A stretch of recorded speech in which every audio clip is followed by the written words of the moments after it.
Assalamualaikum warahmatullahi wabarakatuh. Halo, halo. Bertemu lagi dengan Bu Fitra. Di kali ini kita belajar seni budaya dan prakarya atau SBDP dengan materi tari kreasi daerah. Sebelum dimulai, kita lihat Bu Fitra punya tayangan. Ini adalah salah satu jenis tarian.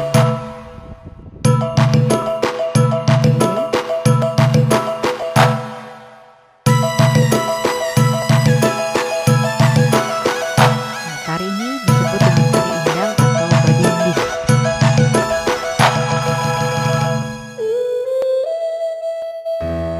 Bu Fitra percepat ya. Ini polanya. Oke, mulai dulu.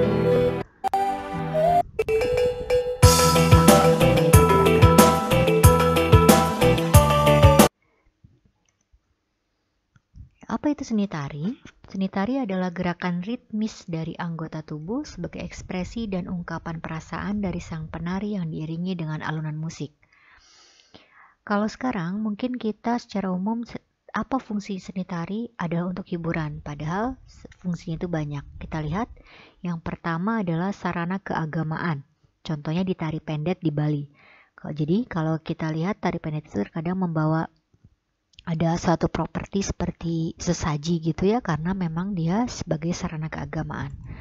Kemudian sarana pergaulan, karena di tarian itu dilakukan bisa berkelompok ataupun berpasangan, kemudian ada yang menonton sehingga sebagai sarana pergaulan.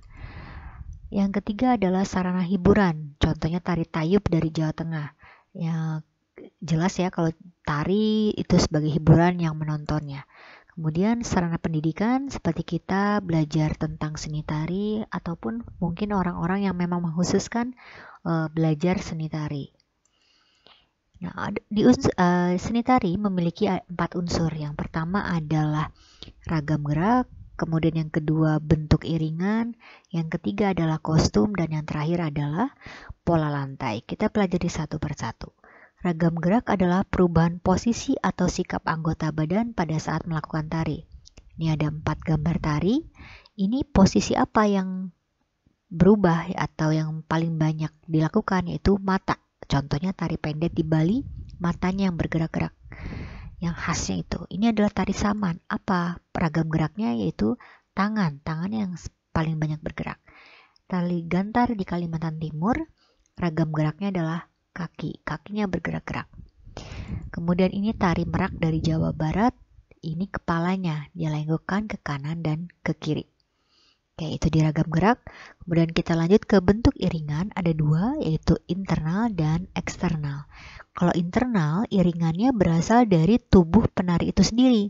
Bisa dari tepuk tangan, bisa dari hentakan kaki, gitu, atau mungkin dari mulutnya.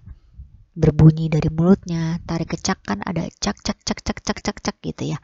Nah itu dari tubuh penari itu sendiri disebutnya internal. Nah kalau eksternal berasal dari tabuhan alat musik, contohnya gamelan. Oke, kita bicara yang ketiga yaitu tentang kostumnya. Ini unsur tari yang ketiga adalah kostumnya.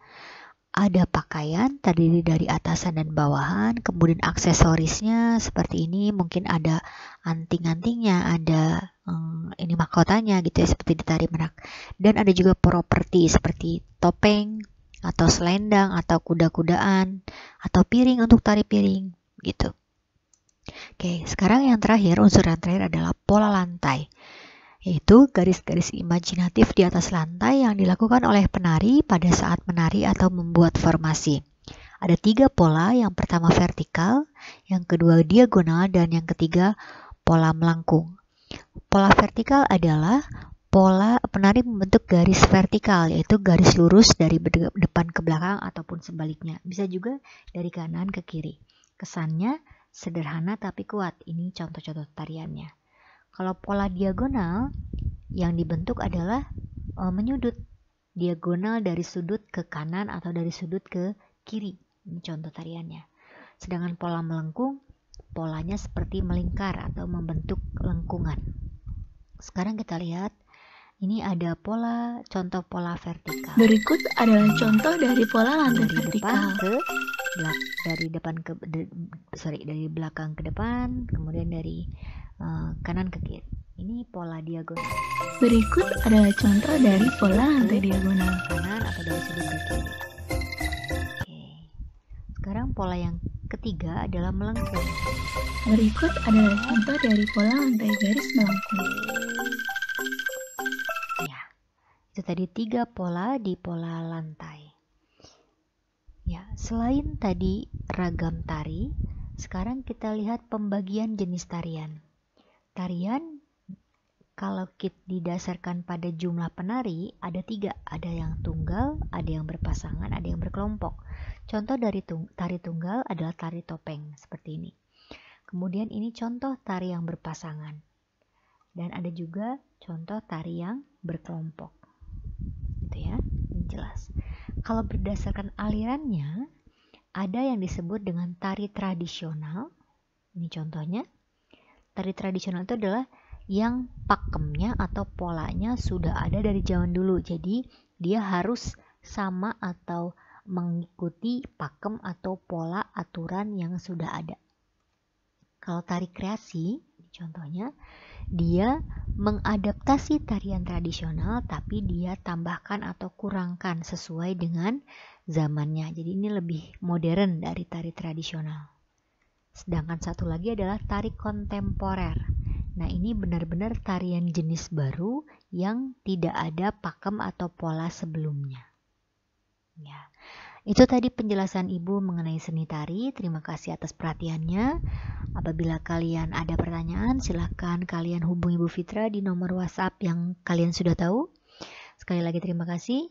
Wassalamualaikum warahmatullahi wabarakatuh.